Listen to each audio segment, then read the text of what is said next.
I think we're going to get started. Yay! I'm so happy that y'all are here. My name is Paige Battle. I'm the teacher librarian at Grant High School. And I just want to thank everyone, our students, student storytellers, teachers who are here, parents, our judges. Thank you for your patience because 2 weeks ago we were all buried in the snow and it took some scrambling to figure out what day could we make this happen. And luckily, all of the people who I asked to volunteer for tonight's event said that they were available for tonight, so I'm so happy that they are here. All right, so I'm thinking that most of y'all know how a story slam works, but just a quick reminder, our students tonight have 5 minutes to tell a story. It's got to be true. It has to be personal, so this is something that has happened to them. And they find a way to work in the theme that's been chosen for the year. So we decided this year on the theme of treasure. So you'll be listening for that tonight to see what does that mean to the 8 students who are going to come up here and share a story. So if you've ever been to a poetry slam, particularly Verselandia, you hear, that's coming in April. You hear this guy, Anis Mojani, always say, the point isn't the points, the point is the poetry. And the point tonight is storytelling, but because it's a competition, we do have to find a way to put some points on the stories. So that is why we have an esteemed panel of judges over here. And throughout the night, I'll be introducing them to you so you'll get to know a little bit more about them. And they have the hard job of putting points to these stories so that we can crown a winner at the evening end.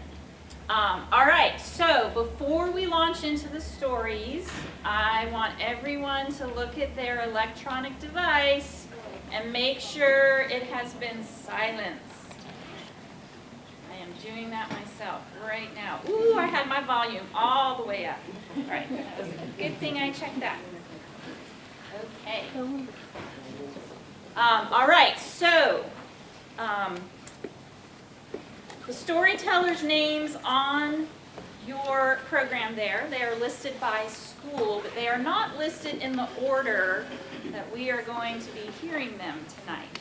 So I am going to, where is Lori? I hope I don't mess up her lovely fishbowl here. Lifting up the tape gently. I'm picking out a name. I'm not looking. All right. So, there's a ghost in our library. So today, March 9th, is National Popcorn Lovers Day. So I asked the student storytellers and our judges and some other volunteers, they had the choice. They could either tell me the name of the film that they thought was going to be named Best Picture at this Sunday's 95th Academy Awards, or they could just tell me the name of a film that they really loved a lot. So our first student storyteller, when I asked her, do you have a favorite movie? She said, Star Wars. And then I said, because I love Star Wars, which one? And she just said, all of them. And I thought, that is a very diplomatic answer. So will you please welcome to our stage, Guhar. The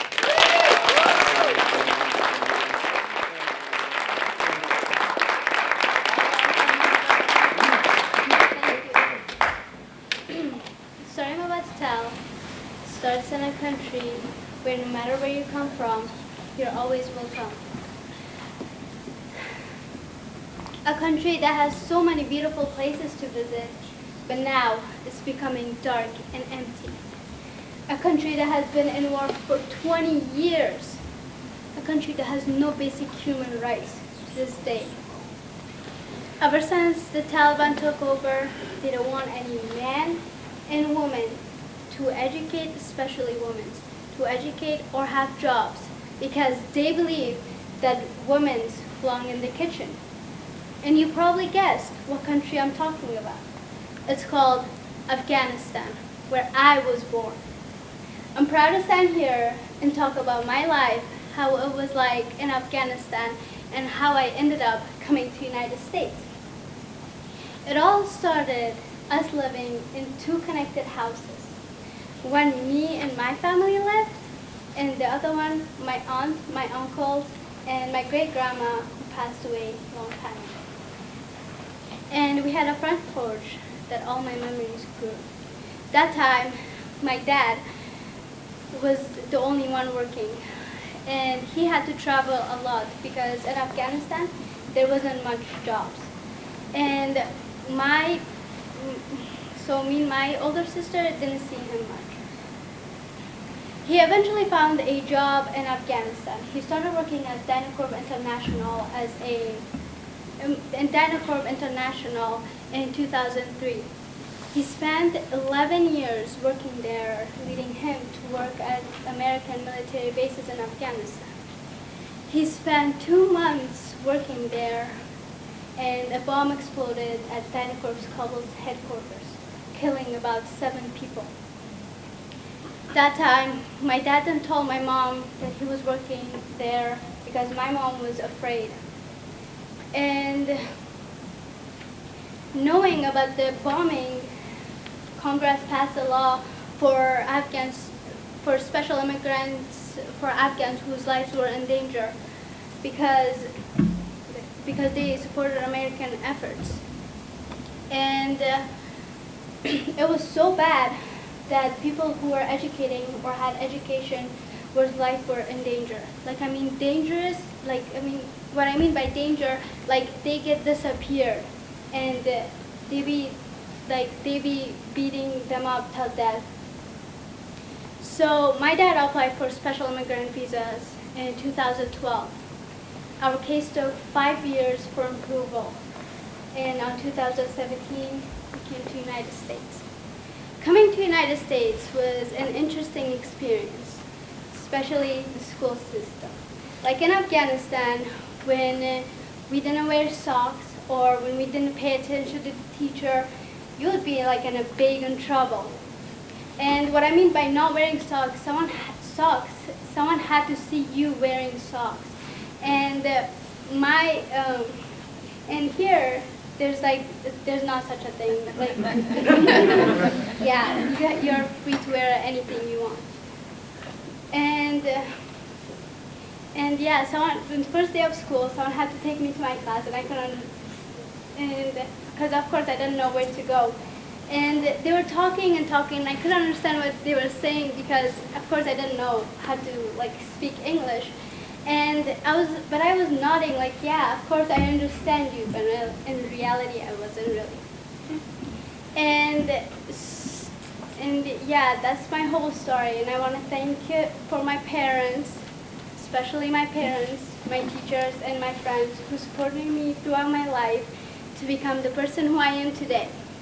And I consider my dad as my hero because he did so much that I cannot thank him enough. Thank you.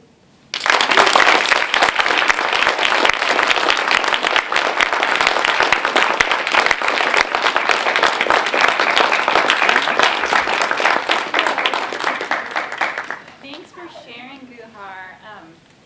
I know I have a lot of treasured family members who've helped support me, and I can really see how that tied in. I'm going to give our judges a little bit of time to complete their scores, but I'm going to share with you the first judge I'm going to introduce you to is Jen Batchelor. I'm going alphabetically with the judges.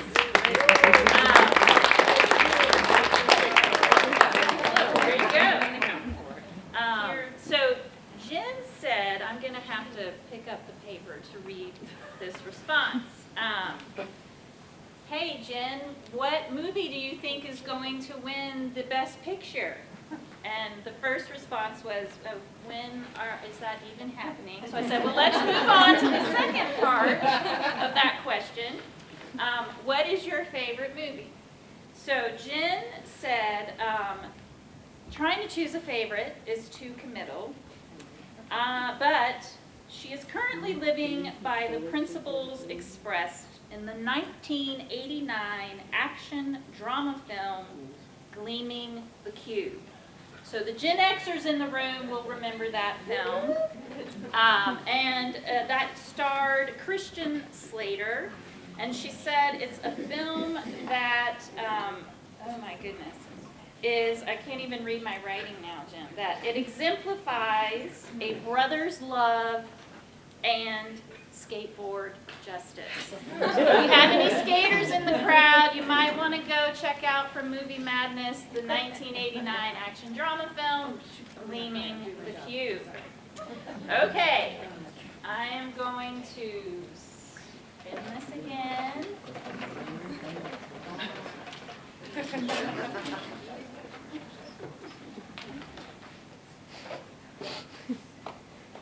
All right.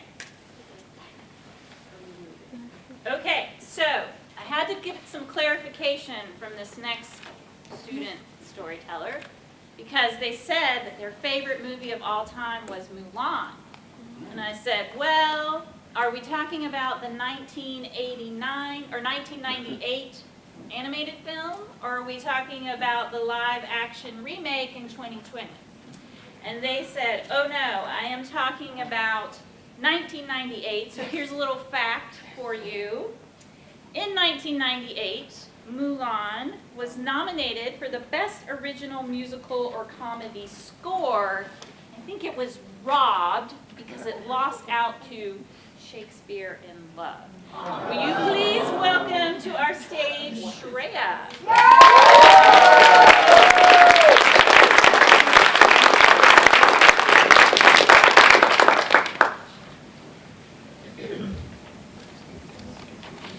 Okay.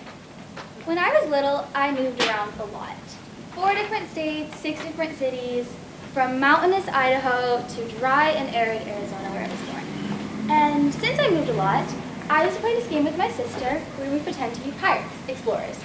I loved pirates. The whole thing, the big hats, the feathers, eye patches. I didn't have a parrot, so I used this stuffed camel that could sing, and I would carry that around my shoulder, and that was my Polly, and I would feed it crackers. And my favorite part about being a pirate was treasure hunts. I made my parents set up so many treasure hunts for me when I was little. I loved them. And I remember very specifically this started when I went to this birthday party when I was living in Seattle, where they had these huge trays of like plastic rocks and stuff, and they let us dig around with our germy little hands and get out these crystals, like these plastic crystals, price tag label included. But I thought that was the most cool thing ever because I was finding treasure. And in my 4-year-old mind, I didn't register that they had like set that up and that it was planted. So I thought, oh my gosh, there must be treasure everywhere. I'm gonna find it. So starting the next week, I would go every day to my elementary school in the wet and cold Seattle, and I would go to the playground and dig for treasure. And that was always an adventure. I had my little yellow raincoat and my rain boots that would fill up all the way with mud every single day. But I would go without fail, rain or shine, and I would take my little plastic shovel and I would dig for treasure. And this lasted for months, literally months. I was so convinced that I could find treasure. I had this whole little set of area under the window. Every single day, I would dig for treasure. Without fail, however, I still couldn't find any. But I would still tell my teachers, I'm going to find treasure, until one day, as I went out to search for treasure, I found this little clearish white rock. And I was so excited. I only knew like gems by color, so I was like, I just found a diamond.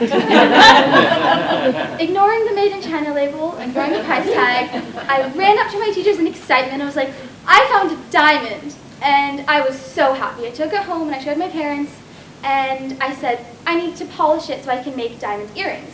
So they dug around and they gave me a nail file. And so I'd already found my diamond, so every single day after school I would race home, go to the kitchen sink, take my rock and my nail file, and I would file away trying to get a diamond. And this also lasted a very long time. It lasted 2 moves until I finally moved here to Portland.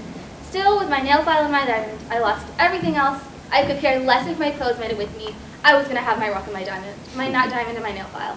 So that lasted for a long time until one day I was sitting in our new house in Portland at the kitchen sink with my rock and my diamond, my rock and my nail file, filing away, and I dropped it. And this is one of those big sinks that had a garbage disposal, and it fell in. And I looked down and I was panicking. I was like, oh my God, I just lost my diamond. It's like the most valuable thing I own. What am I going to do? So bawling my eyes out, I ran up the stairs to my dad and I was like, Dad, I lost my diamond. It fell in the sink. And that was when, after nearly a year of searching for diamonds and finally finding and filing it, he finally told me, sweetie, it's okay, it's not a diamond. And my little heart broke a little bit because I had really thought I had found something. That's when I found out my teachers had actually planted it because the muddy little rain boots soaking all the way every day was not a cute look for them to clean up. So, unfortunately, I had to get it out. Well, made me get it out of the sink, which was a whole other thing. But that was the end of my adventure with that diamond. And the truth is, even though it really has no value, you could probably sell it for maybe 2 cents. It was, for a solid year, the most valuable thing I owned, which I think is kind of cool because treasure doesn't necessarily need to mean a lot to anyone else because it meant so much to me. Thank you.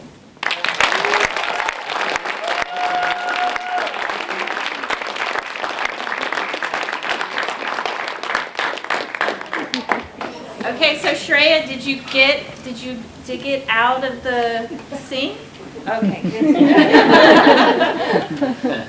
All right, so the next judge that I want to introduce you to is Kate Grandy. And there we are. So Kate's response was one of her favorite films of all time was Antonia's Line. It was originally just titled Antonia. It is a 1995 Dutch feminist film that was written and directed by Marlene Goris. And the film has been described as a feminist fairy tale.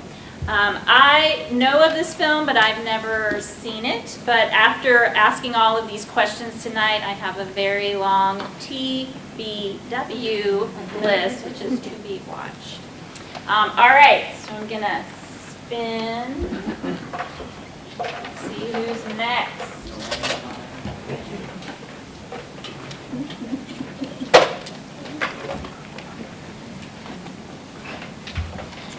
All right. So this next student, I don't know if they got the photo reference that I sent back to them, but their favorite film of all time is Legally Blonde. And if anyone's ever seen that, the picture I sent back was a meme of Chutney. Does anyone remember Chutney? And so I was just feeling like a kindred spirit. She's the person in the film who says that her whole life she has gotten perms twice a year. I don't have to do that. Mine starts to get really big when it rains outside. But I wanted to assure the student, yes, I got that title of that film. So please welcome up to the stage, Alicia.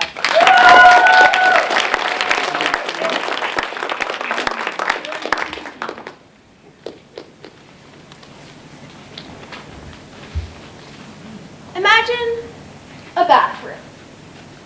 But this campsite bathroom is no ordinary restroom. It is chalk, filled to the brim with bugs. Big bugs, little bugs. Mosquito eaters buzz by as big as a fist. Moths crowd around the lights.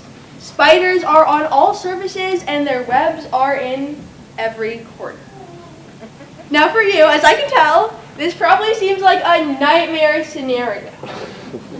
But for me, this is a treasure chest. Where every year I look forward to our camping trip where I will spend hours in this restroom, carefully collecting each bug. Okay, so let's back up. I hear some groans in the audience. About a few years ago, I was grossed out by bugs just the same as all of you. But all that changed after visiting local museums, where I saw beautiful bug collections, from delicate wings to patterned backs, something I was totally grossed out by, turned into a piece of art. So because of this, by the time Christmas of my sophomore year rolled around, all I wanted for Christmas was bugs. However, if you go online, you can see that bugs are actually pretty expensive. So I mostly gave up on this dream. That completely changed a few months later when I found a dead bumblebee on my back deck. I realized that bugs aren't just on Amazon.com. In fact, with deforestation, there's actually less and less of them in the Amazon. Instead, bugs are all around me. So I did what any young treasure hunter would do, and I went to the treasure trove of information, YouTube, to figure out how I could pursue this hobby. It all starts with finding a bug, which you can find in your backyard, or when your friend frantically calls you because there's a bug and it's scary. Next, after catching it, which you can just do with plastic containers or bags, I put it in my freezer. The goal is to be as humane as possible, so this causes them to go to sleep naturally, so I can put household vinegar in there to anesthetize them. Next is the longest part, where I will spend hours bent over makeshift pinning boards while listening to Doja Cat and carefully pinning out my bugs. Finally, to this day, I have about 200 bugs in my collection. And what I love about bug collecting is every single bug reflects its own little adventure. However, if there's one adventure that stands out in my treasure hunting journey, it's when I was on a trip to Hawaii, as of course vacations are treasure troves of finding new insects. I was in Maui on the road to Hana, on a specific trail. Now, what makes this trail exciting, and which would cause many other people to quickly turn around, is that there were many spiders on this trail. About every 3 meters, I'd be walking with my mom, and I'd turn to my mom, and I would say, "Mom, can I catch this bug?" And she would say, "No, Alicia, that spider is probably poisonous." After that happened about 50 times, we were getting ready to turn around. But then my sibling, who was ahead of us on the trail, runs to me and says, "Alicia, you have to come with me." So we take off down the trail till we get to the very end of the trail. And there, on that sign which says "Turn around here," there is not just a yellow bug. There is the queen of the yellow bugs, a spider at least 2 times the size of every single other one we passed. So, I did what any treasure bug collector would do when their mom isn't there to tell them not to, and with a few false attempts, I finally got the prize of my collection. But the icing on the cake of this adventure actually comes to when I was bringing it home. Now, my mom also insisted that I let you know that this dead was long dead by the time we got to the airport. Probably. But as a law-abiding citizen, I carefully read every sign. And the sign said, "You cannot bring fruit through. You cannot bring plant through. You cannot even bring soil through TSA, because it might contain bugs." But nowhere, on any sign, even in the fine print, did it say, "You can't bring bugs." So that's how I brought my treasure home. So the moral of the story is, next time you see a bug, well, firstly, call me. But secondly, remember that one man's pest is another man's treasure.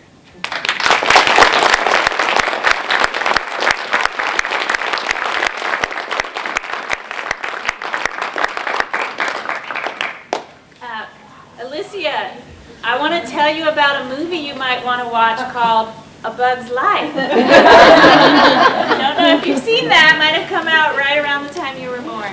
I think she would like it. All right. Another judge that we have sitting on our panel is Matt Brown. And I asked Matt the question, and his favorite movie is a film, and again, I don't think I've seen this one, so it's going on the list. It was all filmed in North Carolina. Well, there you go. So I guess I should explain to our audience, of all the people in this room, I think Matt is the person I have not known the longest. I was teasing him the other day that we have been friends for 3 decades. So we met in North Carolina. I did not know that film that he loves, which is called All the Real Girls, was filmed in North Carolina. And when I was looking it up, I found out Roger Ebert gave it 4 out of 4 stars. So it must be really good. All right. So next up to the stage.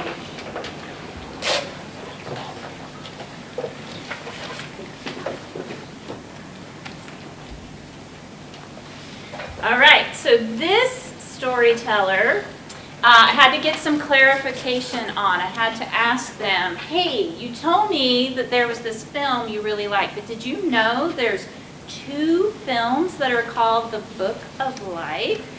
They did not know that, and so they were quick to point out that the film they were referring to was the 2014 American 3D computer animated musical fantasy comedy film known as The Book of Life.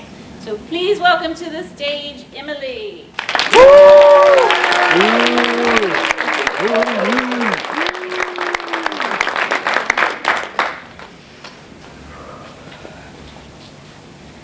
Most people's story begins in a hospital.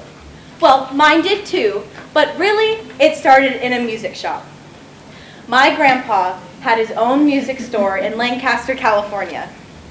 It was just a cute little store in a strip mall, but it had all these kinds of instruments in it, and I would always be in a back room, in a little playroom, a bunch of pots and pans all around me, and my mom would bring me wooden spoons from home, and I'd be like, I didn't know how drums worked, but I knew that my grandpa loved them. He was especially amazing with his fire red sparkly drums that he had in his living room. Every time I would come over, I loved going over there. My grandpa was like my best friend. Every time I'd watch him play his drums, I still don't know how drums work actually. But my grandpa was this big, huge, I mean like tall, fat, big Italian man with a big bushy mustache, and he was just a big guy. And he gave the sweetest, biggest bear hugs. And that was one of the top 3 things I loved when I would go over to his house. The bear hugs, the drums, and the food. But me and my grandpa would spend about every weekend together. I'd be there.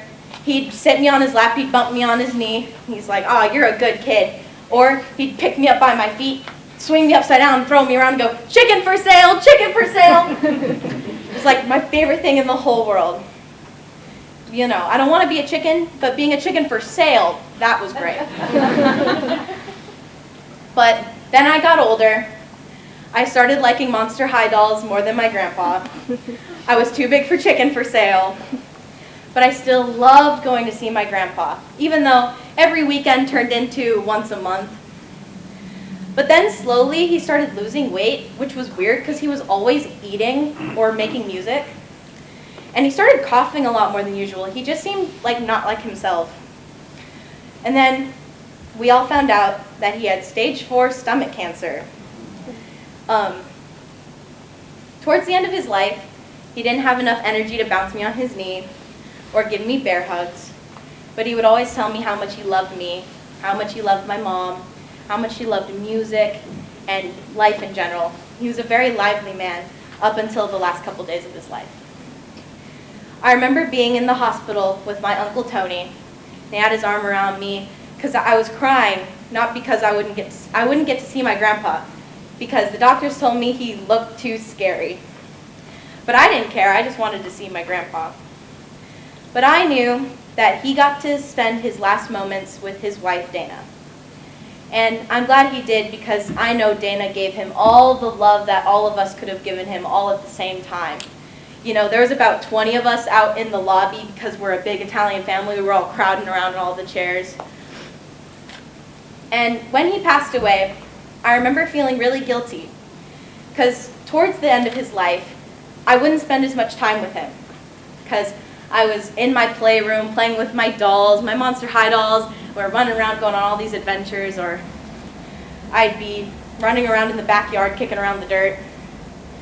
But then I didn't feel guilty anymore when we were in his reception in Elks Lodge, and I was with all of his closest friends, all of his family, and his friends would give me bear hugs too, but they just never felt quite the same. While I was there, I realized that it was okay, and I didn't have to feel guilty, because my grandpa taught me so much. He taught me about family, he taught me about music and food and culture, my Italian family. He was the closest thing I had to a real, authentic Italian grandpa. He was really kick-ass and big, and he gave me the treasure of life. He passed down to me his love of life. And I remember just his love of music and food. I have that now, which is probably why I'm dating a musician. But I'll never forget the things he taught me. The food, the music, the laughter, the chicken for sale. I'll probably do that with my kids someday. But I'll always love my grandpa. And I know my mom will always love him, and he will always love us. Thank you.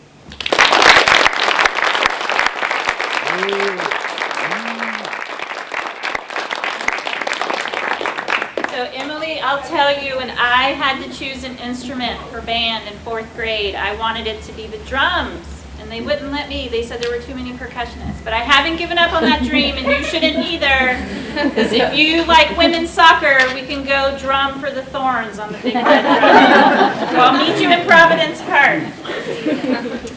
All right. So, speaking of women's sports, our next judge is Jenny Wynn, and she owns the Sports Bra. And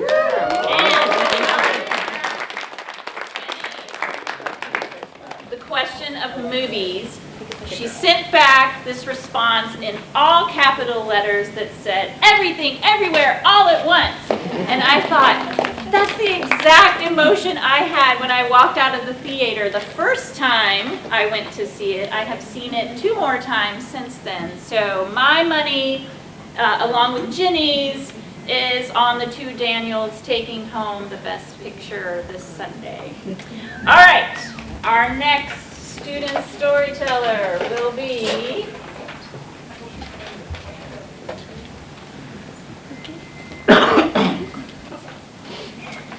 a student. Again, I had to clarify, which film exactly are we talking about here? Because when I said, what film do you think might win? Or what's your favorite film?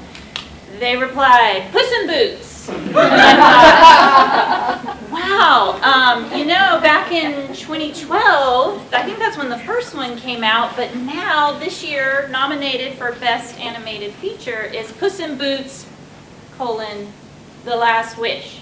And they said, that is the one I am referring to. And I said, okay. And so together we have put our money on that film to take down Pinocchio. So welcome to the stage, Ellie.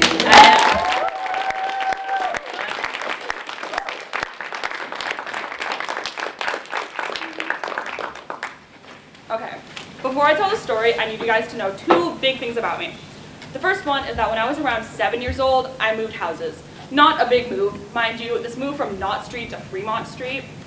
But this house on Knott Street had a terrible basement, like awful. It had concrete floors, and despite the fact that it was lined with drains, it flooded about 2 inches whenever it rained.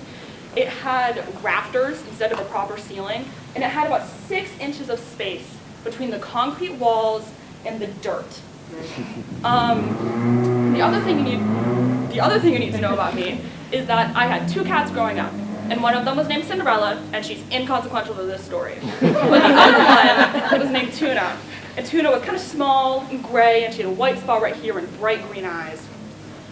And the thing is that when you're moving, everything gets jumbled up. And I remember sitting at this Airbnb with my dad while we're showing the house, and him saying, "We can't find Tuna." And I freak out. Like, immediately I freak out. And I'm like, "You can't find Tuna?" He says, "We can't find Tuna." So we race back over to this house while it's being shown. And we, in like the cleanest way we can, rip it apart looking for this cat. But time passes, probably about 2 days. And it's time for us to move out. We've sold the house. So we leave our contact info with the new owners. And we say, if you find our cat, call this number.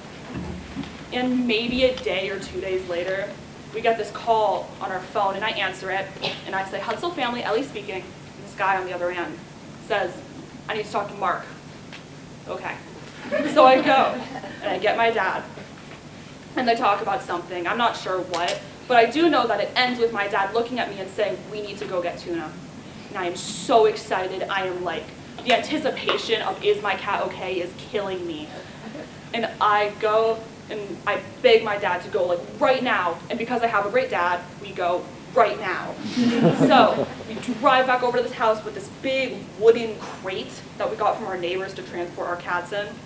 And we sit in the basement in about 2 inches of water, going, "Tuna, Tuna, Tuna," for what feels like hours, until eventually we hear the quietest, like, I think if you moved a muscle, you wouldn't be able to hear it, meowing from the 6 inches of space between the wall and the dirt as my cat crawls out, and my dad races up to her and he grabs her and puts her in this wooden box, and we race back to our new house because we don't want to disturb the new owners more than we have. And we let her out, and she runs right into the basement and into this space between the wall and the dirt of our new house. But she's okay. She has now worked her way in and out of those walls hundreds of times. And it's kind of like we have unburied our treasure.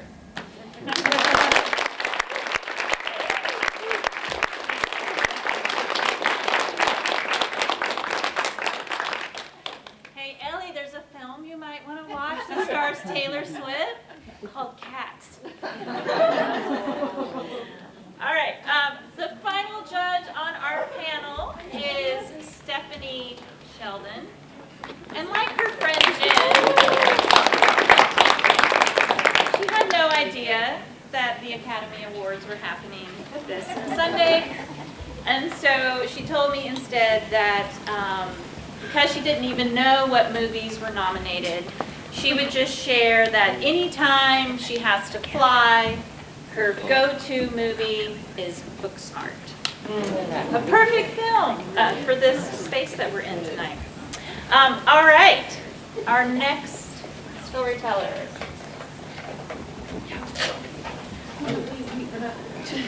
Oh, I'll tap dance a little. Okay. Made them do math. I feel like at this point of the evening I should tell everyone what all films are nominated for this year's Best Picture. Woo, this is going to test my memory. Let's see if I can do this. Avatar, whatever the second part of that title is for the second Avatar. The Fabelmans. Top Gun Maverick, which y'all, I'm not going to lie, I think it has a shot. Tom Cruise, I hear gasp. I see shaking of heads. You heard it here first. Not saying that's my pick, I'm just saying he brought people into the theaters this summer, am I right? All right, Everything Everywhere All at Once. All Quiet on the Western Front. Somebody's going to have to Google this. Tar, yeah, I knew Tar. I feel like I can't say anything about that because it's Portland. And Mary's favorite film. Women Talking, Oh, The Triangle of Sadness. That was a crazy film. What are the last two I'm missing, y'all? Oh my! I said Everything Everywhere All at Once. Oh, The Banshees of Inisherin. Thank you. There's one more. There's 10. Did you not know that a couple years ago, Jen? They went from 5 to 10. What? Yeah. There's 10. Whatever number 10 is, it is much maligned. I cannot prove it right now. All right, I think I tap danced long enough. We'll figure out what that number is. Elvis, y'all! Oh, how did I forget that one? I got married in Las Vegas at the Graceland Wedding Chapel with an Elvis impersonator. How? I'm sorry, Austin Butler. Oh my God. Okay. Wow. All right. I'm all shook up now. Okay. Our next student storyteller. Are we ready? Yes. We're ready. Okay. So I asked the next student storyteller to share their prediction for the Oscars, and they admitted they had only seen 2 of those films that I just stumbled through. One of them being The Fabelmans, and the other being the one that they think will win, which their money will go in the pot with Ginny's, and mine is Everything Everywhere All at Once. So come on up, Nora.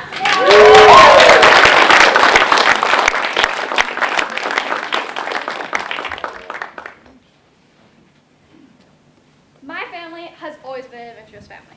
And so 4 years ago, my mom decided that she wanted to go teach abroad. So we left the dark, gray, rainy city of Portland and moved to the hot, humid city of Ho Chi Minh, Vietnam.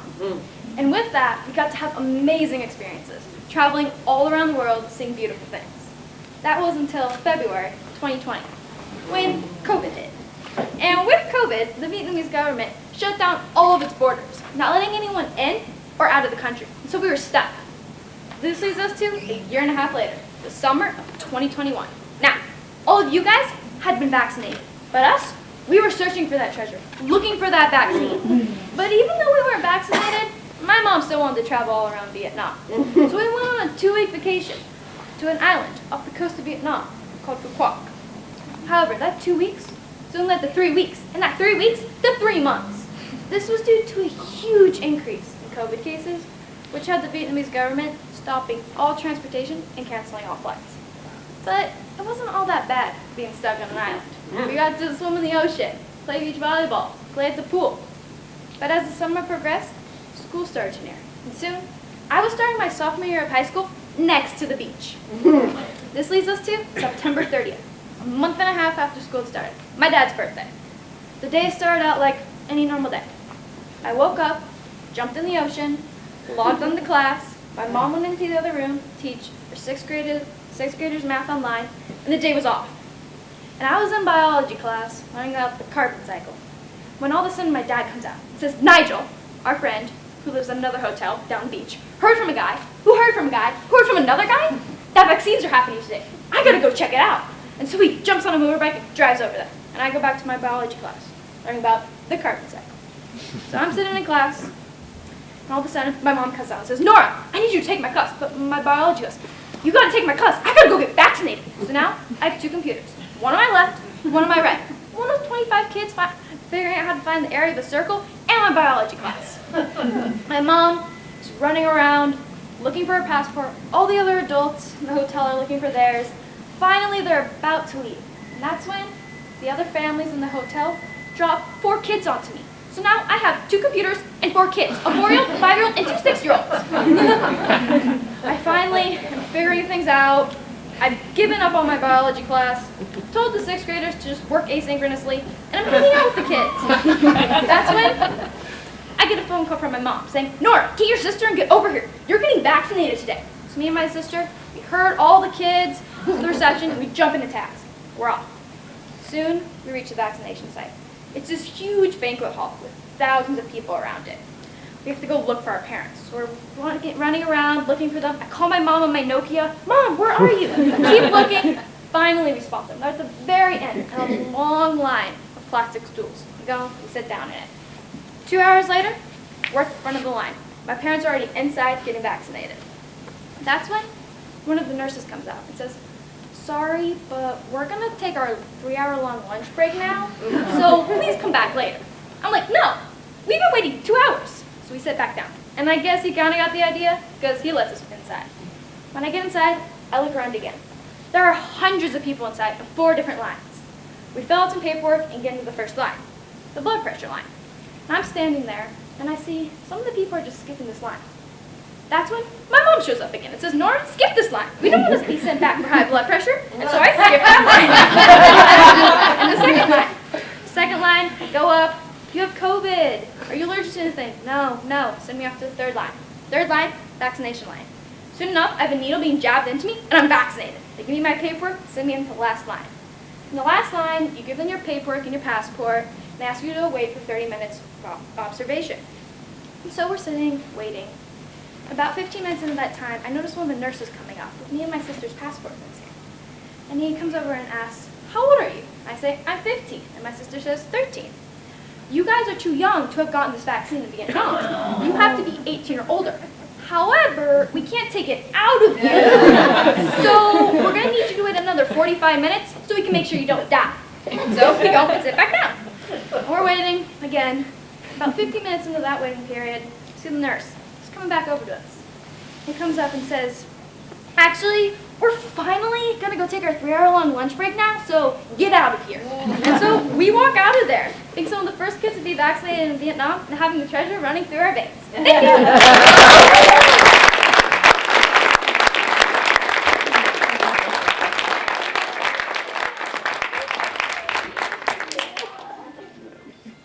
Let's see, who am I telling on next? Aha!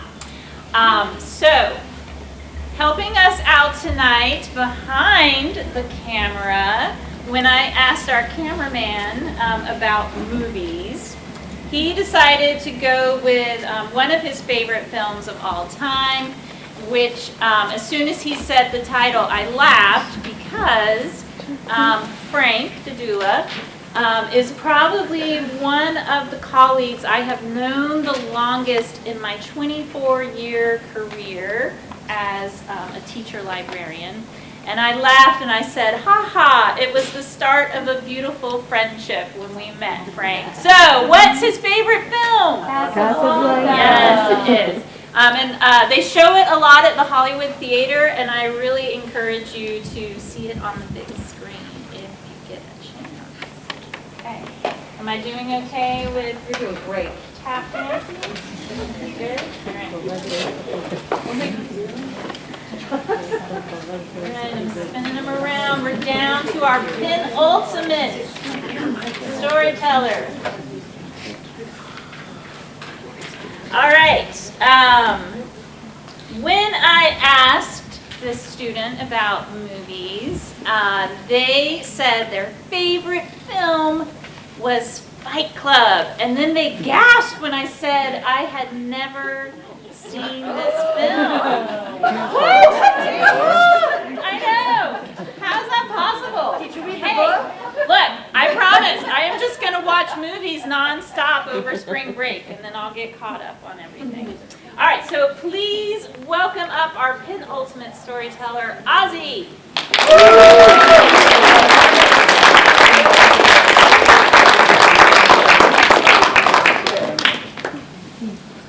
Okay. 2 weeks before my brother was born, my parents sent me over to my cousins. This is what they told me. "Ozzy, you're going to have a baby brother, all right, but you're not going to get to see him for 2 weeks. But we're going to send you to your cousins, and we're going to get you a Lego." I said, yeah, what Lego? I could tell my mom was expecting a little bit more enthusiasm around the situation. Also, seeing that the highest compliment that I had given her for the past 9 months was a series of angry pregnant mom cartoons depicting her as a raging feral post-body with only ill intent. So when the Lego was brought up, I wasn't thinking it was a bribe to keep me subdued. I was just thinking of Jabba's glistening sail barge, a Viking-like space hovercraft, and a third no wait, 6th episode of Star Wars Return of the Jedi. So the 2 weeks went by, and that was fun, you know. And my cousin's parents dropped me off, and I came out of the car with an imaginary top hat and cane, and no shortage of bugle trumpets in my ears as I came to reclaim the family that I'd left behind. So I went through Tri-City Hospital, and I barged through the doors of room 515 to see my mom jacked out on post-pregnancy pills with that sort of artificial happy look like Tom Hanks in the Polar Express. And there he was, my brother. It sounded so weird to say. I was never the type of kid to have sibling envy. I was always in the corner playing with my Legos or playing video games. And all the friends that I had known who had siblings were spending all their time trying to get away from them. And I was definitely trying to avoid that. But over time, he had turned into a person. His name was Harry. He's over there. And he wasn't just some angry pregnant mom parasite.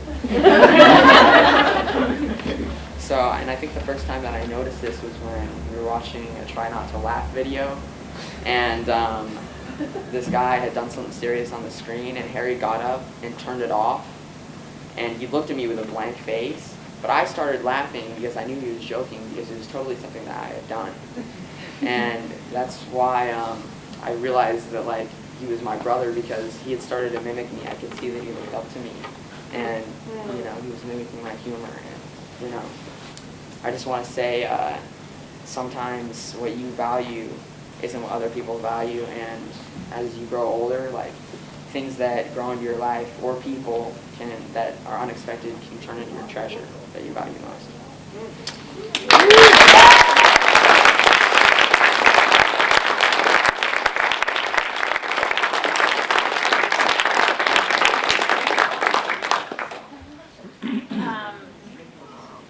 Thanks for being a good big brother. I'm a little, and I've told a lot of stories sometimes about my big sister, but it's always nice when you have someone out there looking out for you. So, Ozzy, whoever your little brother is, there you go.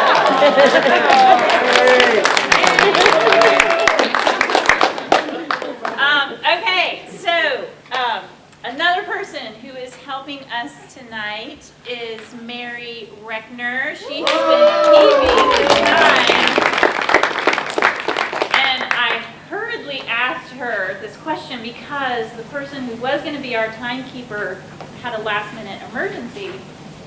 So I was like, Mary, what's going to win Best Picture on Sunday night? And she said emphatically, Tar, all the way. And I thought, oh, you did that with the same verb that Kate Blanchett had in that movie. So, I have seen that film. However, my money's with Jenny. Okay. And the Daniels, and Nora, and other people in the room, because Everything Everywhere All at Once just hasn't fun. So, but we'll see. Who knows? That one too. I like that one too. Stranger things have happened at the Academy Awards. All right. So, our final storyteller of the evening. Let's just have it pop right on out here. And I asked this student what film is going to win or your favorite.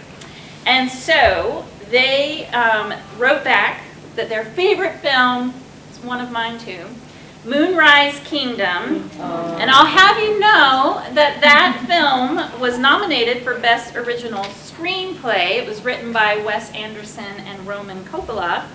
However, it lost out to Quentin Tarantino's Django Unchained. Alas. But please welcome up to the stage, Maxon.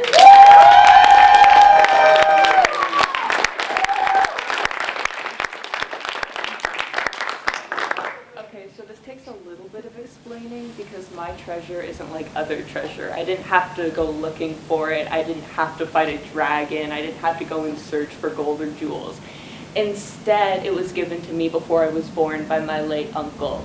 It was a 2006 edition Build-A-Bear that I named Bee. Now, Bee's looks are unfortunate. His hair is matted from years of me dragging him around and my little spell where I threw up like every day. His eyes are scratched so much that it makes it look like he has cataracts, and his neck's riddled with holes so much I would give anyone trypophobia if they looked at it just a little too long. But still, I knew he was supposed to be special. I watched as my family held him so close, like if they ever let go, he would float away. I loved him too. Whenever I hugged B, I got this weird, sweet, sappy sensation. It's kind of like if you made a love and guilt smoothie and then like just smushed it together. But once I almost lost B. I was 5 and my sister Aria was 3, maybe 4. I never really know her age. We're treated more like twins than brother and sister. But we were fighting like we usually were. Maybe I cut the hair off her Barbies, or maybe she ate the last cupcake, but I was mad. And we were fighting in our old living room, and in our old living room we had this big Scion futon, and behind it was this huge window. And in my rage, I pushed her onto the futon. I was fine. She was fine. I was super weak. But she fell right onto B. And I wasn't the brightest when I was younger. So I thought that my 3-year-old sister's weight was going to kill my teddy bear. And I don't know if you know this, but teddy bears aren't sentient. They don't feel pain. But I was dumb, and I'm begging her to get up, and I'm begging her, and I'm crying. Tears are running down my face. And the whole time she's looking dead in my eyes, and she's laughing at me. So I'm trying to pull the bear out from under her, and she just won't stop laughing. And the light from behind the window is making it feel like a superhero battle. So I'm pulling and I'm pulling and I'm pulling, and she's laughing and she's laughing, and her pigtails turn into devil horns. And I'm pulling and I'm pulling and I'm pulling, and she's laughing, and then I pull really hard, and B's arm rips off. Now, I thought that my 3-year-old sister's weight was going to kill my bear. So imagine how I feel having the decapitated limp arm of my beloved teddy bear limp in my hand, gushing, stuffing like blood. I am inconsolable for 15 minutes before my grandma comes running in with her sewing kit. But the fabric she had wasn't the right color, because B's a light brown and the fabric she had was a dark brown. So for a while he had this miscolored armpit that we called his hairy armpit. For those 15 minutes before my grandma came, I thought I could understand the way that my family felt about my uncle. I thought I could understand the grief and the pain that they felt. But now I know that that grief that I thought I felt for my teddy bear was just fear. I thought losing my teddy bear would be equivalent to losing a family member, but I don't have the memories of why B's special. All I have is the stories that they tell me and the sticky, nostalgic feeling that lays within his fur. So whenever I hug B, I'm connected to that, and that's better than any memory could be, because you can't hug a memory.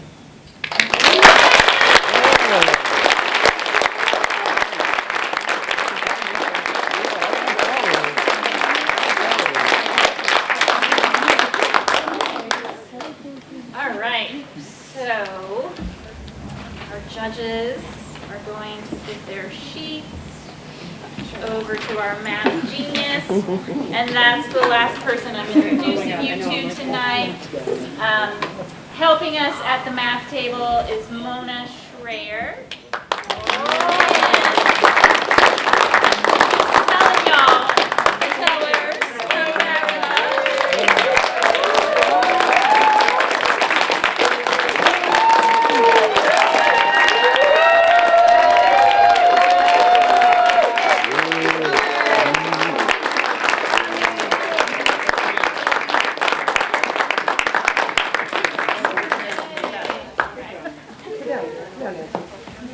and so yes, now is the time to take photos.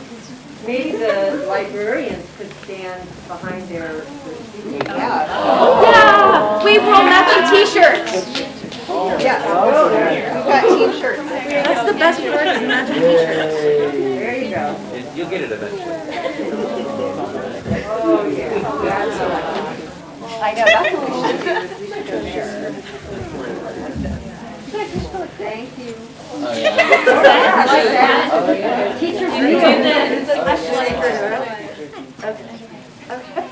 Just tell us what to do.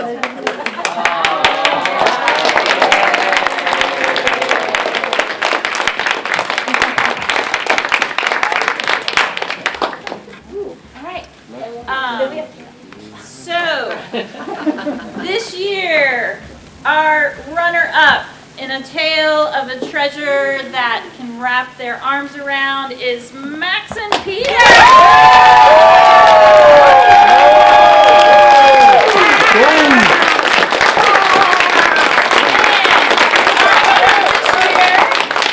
In a story saying that one man's pest is another treasure.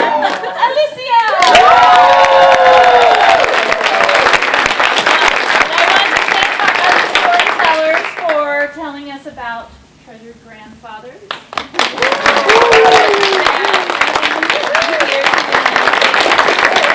Treasure of a brother. Treasure of gems from China. Treasure of tuna. And treasure of the vaccine.